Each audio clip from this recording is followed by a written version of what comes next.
আসসালামু আলাইকুম। আপনারা দেখছেন এক্সক্লুসিভ ল্যাব টেস্ট চ্যানেল। আজ এই চ্যানেলে ফসফেট পরীক্ষা নিয়ে আলোচনা করব। এই আলোচনার শুরুতে আমরা জানব ফসফেট কি। ফসফেট হলো একটি খনিজ পদার্থ যার মধ্যে ফসফরাস কণা বিদ্যমান থাকে। ফসফরাস আমাদের শরীরে অক্সিজেনের সাথে মিলিত হয়ে ফসফেট গঠন করে। ফসফেট আমাদের শরীরে ইলেকট্রোলাইট হিসাবে কাজ করে। ফসফেট হাড়ে 85% জমা থাকে। শরীরে ফসফেট এবং ক্যালসিয়ামের মাত্রা বিপরীতভাবে প্রতিক্রিয়া করে। রক্তে ফসফেটের মাত্রা বাড়ার সাথে সাথে ক্যালসিয়ামের মাত্রা কমে যায়।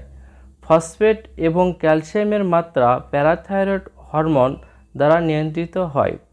সঠিকভাবে ফসফরাস শোষণ করতে ভিটামিন ডি এর প্রয়োজন হয়। ফসফেট আমাদের শরীরে কি কি কাজে ভূমিকা রাখে? হাড় ও দাঁতের বৃদ্ধি, শক্তি উৎপাদন এবং পেশি ও স্নায়ুর কার্যকারিতার জন্য ফসফেট খুবই গুরুত্বপূর্ণ। ফসফেটগুলি বাফার হিসাবে একটি গুরুত্বপূর্ণ ভূমিকা পালন করে থাকে। শরীরে অ্যাসিড বেস এর ভারসাম্য বজায় রাখতে ফসফেট সাহায্য করে। ফসফেট রক্তের পিএইচ বজায় রাখে। ফসফেট পরীক্ষা কেন করা হয়? আমাদের কিডনি রোগ বা হাড়ের রোগ থাকলে ফসফেটের মাত্রা নির্ণয় করার জন্য ফসফেট পরীক্ষা করা হয়। ফসফেট পরীক্ষা কিছু নির্দিষ্ট গ্রন্থি যেমন প্যারাথাইরয়েড গ্রন্থিগুলির সমস্যা খুঁজে বের করতে সাহায্য করে। অস্বাভাবিক ভিটামিন ডি এর মাত্রা কারণ খুঁজে বের করতে এই পরীক্ষাটি ব্যবহার করা হয়। নমুনা সংগ্রহ: 3 থেকে 5 ml ব্লাড রেড টপ টিউবে নেওয়া হয়।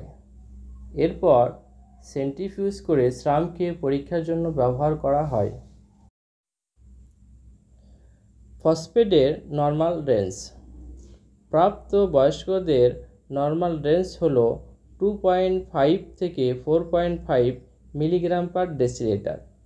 শিশুদের নর্মাল রেঞ্জ হল 4 থেকে 7 মিলিগ্রাম পার ডেসিলিটার এবং হাইপার ফসফেটেমিয়া এর রেঞ্জ হল greater than 4.5 milligram per decilitre এবং হাইপোফসফেটেমিয়া এর রেঞ্জ হল less than 1 milligram per decilitre.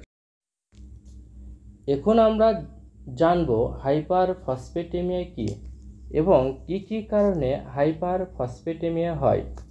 Hyper ফসফেটেমিয়া হলো একটি ইলেকট্রোলাইট ডিসঅর্ডার যেখানে রক্তে ফসফেটের মাত্রা বেশি থাকে।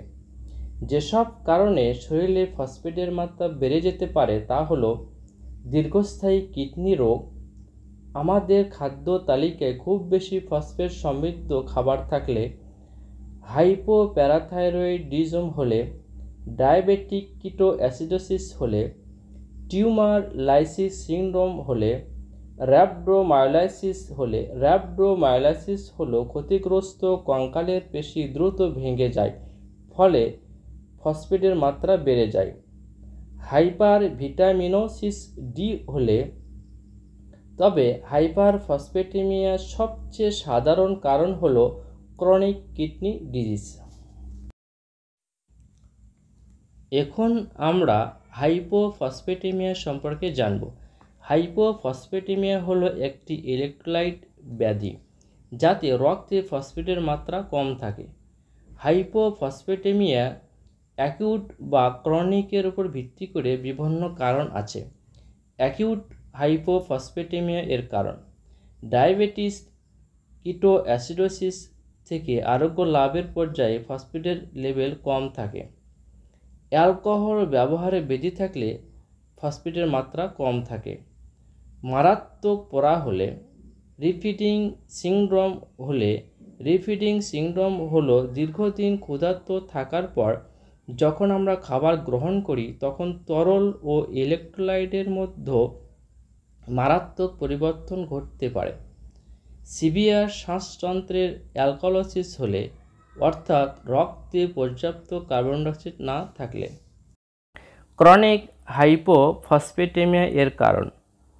হাইপার প্যারাথাইরয়েডিজম হলে অন্যান্য হরমোন ইমব্যালেন্স যেমন কোশিং সিনড্রোম হলে, ভিটামিন ডি এর অভাব হলে, ম্যালঅ্যাবজর্পটিভ ডিজিজ হলে, ইলেকট্রোলাইট ইমব্যালেন্স হলে যেমন হাইপোম্যাগনেসেমিয়া এবং হাইপোক্যালিমিয়া।